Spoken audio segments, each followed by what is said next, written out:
সবাই কেমন আছো? আশা করি তোমরা খুব ভালো আছো। আমিও খুব ভালো আছি। তোমরা দেখছো বং জলসা। এখন আমি তোমাদের যে গল্পটা বলবো সেটা হলো একটা 7 বছরের ছোট ছেলের গল্প। সালটা ছিল 2001 সাল। তখন ছেলেটার বয়স 7 বছর। ছেলেটা দেখতে খুবই সুন্দর ছিল।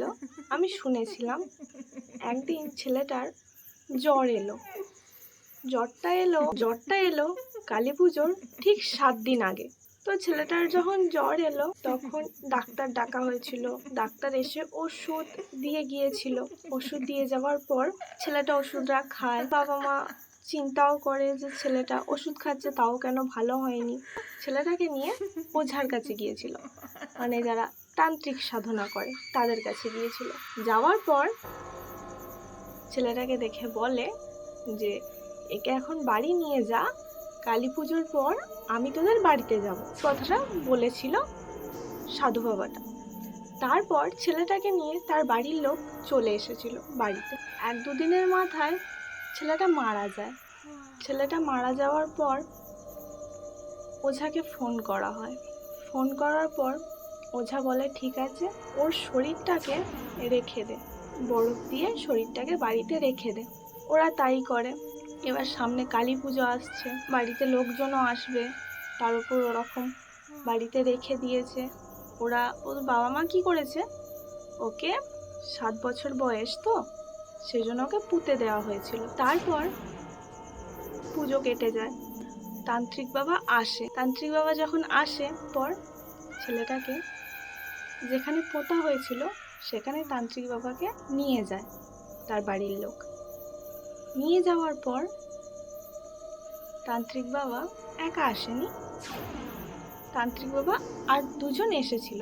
আসার পর ছেলেটাকে মাটি থেকে তোলে। তখন হাফ পচা গলা এরকম শরীরটা হয়ে গেছিল, তবু মাটি থেকে তোলে। তাকে তোলার পর তাকে যে কবরটাতে পুঁতে ছিল সেটা থেকে তুলে পাশের মাটিতে শুইয়ে রাখে। তারপর অনেক মন্ত্র বলে বাচ্চাটাকে জাগায়, মৃত শরীরটাই দাঁড়ায়।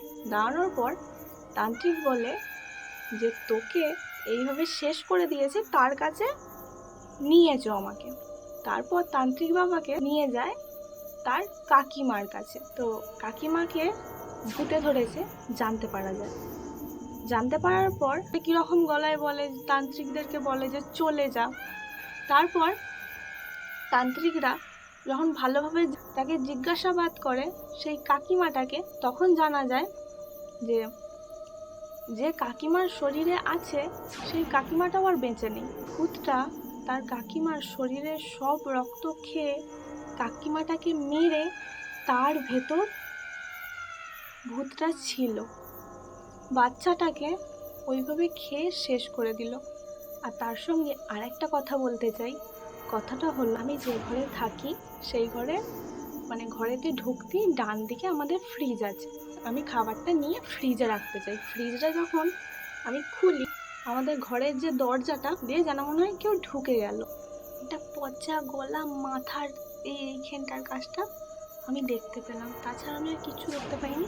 দরজাটার ওপর দিয়ে দেখতে পেয়েছি, মানে ফ্রিজের দরজাটা খোলার পর যে ওপরটা হয় ওইখানটা দিয়ে আমি দেখতে পেয়েছি। যে মাকে আমি বলি যে আমার জল তেষ্টা পেয়েছে, আমাকে এক গ্লাস জল দাও, বা আমাকে একটা বোতলের জল দাও। মা কী করেছে, আমাকে একটা বোতলের জল আমার মুখের সামনে যখন এনে ধরে, বলে যে এনে খা, আমি আমার মায়ের যে ওপরের যে ছাদটা হয় না, সেখান দিয়ে যেন দেখতে পাচ্ছি কেউ হামাগুড়ি দিয়ে ওপরের ছাদটা উল্টোভাবে ঝুলছে, ঝুলে আমার দিকে তাকিয়ে আছে। মানে আমি সাদা ধোঁয়ার মতন দেখতে পাই। যখন আমি ওই দিকে তাকাই তখন দেখতে পাই আর কিছু নেই। যাই হোক, ওইটুকুনি হয়। হওয়ার পর আমি কদিন 3টের সময় উঠবো বলে চেষ্টা করি এই ভিডিওটা বানাবো বলে। তো আমি উঠতে পারি না। সেদিন হয় 22 তারিখ রাত 9টা 9:30টার সময় ওই জিনিসটা আমি দেখতে পাই। তারপরেই 23 তারিখ ভোর 3টের সময় আমার ঘুম ভেঙে যায়। মানে এতদিন ধরে আমি ঘুম থেকে উঠবো বলে চেষ্টা করছি 3টের সময় এই ভিডিওটা বানাবো বলে, আমার ঘুম ভাঙেনি। তারপর থেকে আমি আর কিছু দেখতেও পাইনি, আমি ঘুম থেকে, আর আমার ঘুমও ভাঙেনি, ওসব কিছু হয়নি। এই ভিডিওটা আমার বানানোর ইচ্ছা ছিল রাত 3টের সময় উঠে। সেও চায় যে আমি তার ঘটনাটা সবার সামনে বলি, আমাকে যেন অনুমতি দিচ্ছে যে হ্যাঁ তুই বল, এরকম যেন আমার মনে হলো। কিন্তু এটা আমার 3টের সময় বানানোর কথা ছিল, আমি 3টের সময় বানাই, এখন বাজে 11:44।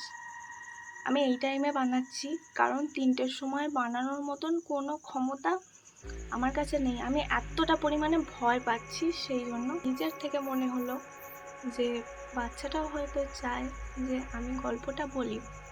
হ্যাঁ, হয়তো তোমাদেরকে এই কথাগুলো বলছি, তোমাদের হয়তো সত্যি নাও মনে হতে পারে, কারণ এইরকম ভিডিও যদি আমার সামনেও আসতো আমারও মনে হতো এ তো বানিয়ে বানিয়ে বলছে, প্রথমবারেতে কারোর এরকম হয় না, অনেক সবাই ভিডিও বানায় তারাও তো কই এরকম বলে না। কিন্তু আমার সাথে না হলে আমি বিশ্বাস করতে পারতাম না যে জিনিসটা আমার সাথে হয়েছে, যে হ্যাঁ হয়।